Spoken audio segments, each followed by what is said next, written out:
বিয়ের পর মনে হচ্ছে সরাসরি ক খ নতুন করে শিখতে হচ্ছে। আসলে যখন ছোট ছিলাম তখন যে সরাসরি ক খ শিখে বিবিএমবিএ কমপ্লিট করে এখন আবার বাচ্চা হওয়ার পরে মনে হচ্ছে নতুন করে আমি নার্সারি কেজি 1-এ পড়তেছি। সারাদিন বাচ্চাদের পড়াতে যে মনে হচ্ছে আমি নিজে পড়তেছি। আমি বুঝতে পারি না স্কুলে কি পড়ায় বা কতটুকু পড়ায়। বাচ্চাদেরকে আমার কাছে মনে হয় মাদেরকে বেশি পড়াইতে হয়। যাই হোক, হ্যালো এভরিওয়ান, আসসালামু আলাইকুম। আশা করি যে যেখানে আছেন সবাই সুস্থ আছেন, ভালো আছেন। লাভনিজ ব্লগ পেজে সবাইকে স্বাগতম।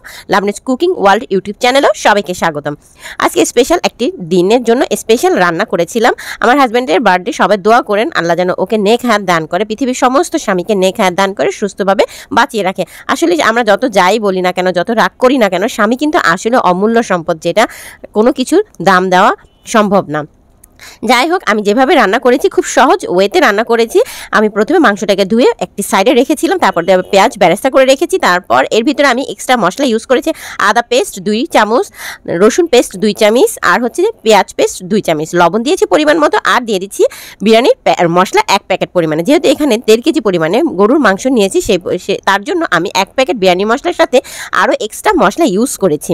আর এই তো মাংসগুলোকে আমি কিন্তু ভালো করে কষিয়ে নিচ্ছি। আর আগেই দেখেছি ফার্স্ট টাইম কিন্তু আমি আলুটা এই তেলের ভিতরে ভেজে নিয়েছি। যতটা রান্না সহজ করে নিজেকে পরিপাটি রাখা যায়, ততই কিন্তু স্বামীর আদর পাওয়া যায়। এটা কিন্তু নতুন একটি টিপস দিয়ে দিলাম, আপুরা অবশ্যই ফলো করে আপনারা আপনার স্বামীদের আদরগুলো কেড়ে নেবেন একদম পিওরভাবে। যাই হোক, আমি এখন দিয়ে দিলাম টক দই দিয়ে দিয়েছি 2 টেবিল চামচ পরিমাণে।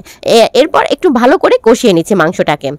কষানোর পর এখানে আমি আর একটা সাইডেও দেখাচ্ছি আমি এখানে কি করেছি। এখানে কিন্তু হালিম বসিয়েছিলাম, সেই হালিমটাও দেখাচ্ছি। মাংসটা কিন্তু আর একটা চুলায় হচ্ছে, আর পাশাপাশি আমি হালিমটাও দেখিয়ে দিলাম। হালিম রান্না করেছি কারণ আমার হাজব্যান্ড হালিম খেতে খুব পছন্দ করে, বিরিয়ানিটাও খুব পছন্দ করে, তাই একটি চুলায় হালিম বসিয়েছি আর একটি চুলায় বিরিয়ানির মাংস বসিয়েছি।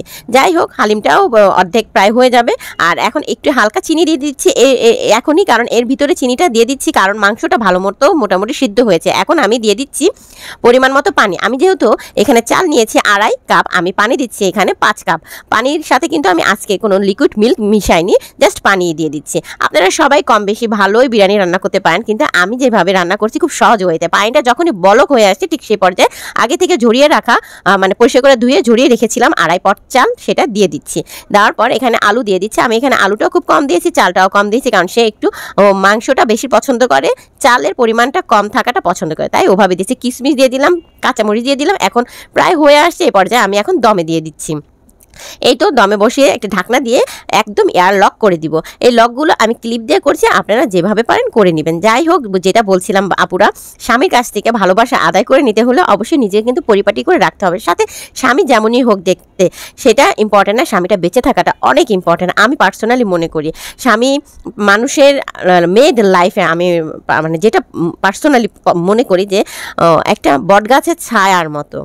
তো অনেক স্বামী নিয়ে কথা বললাম, আপুরা কিছু মনে করবেন না। আনমারিড আপু যারা আছেন তারা অবশ্যই বিয়ের আগে বুঝে শুনে পা ফেলবেন। তো আজকের মতো এখানে বিদায় নিচ্ছি, দেখা হবে আরেকটি ভিডিওতে। সে পর্যন্ত সবাই সুস্থ থাকবেন, ভালো থাকবেন, আমার জন্য দোয়া করবেন। আল্লাহ হাফেজ।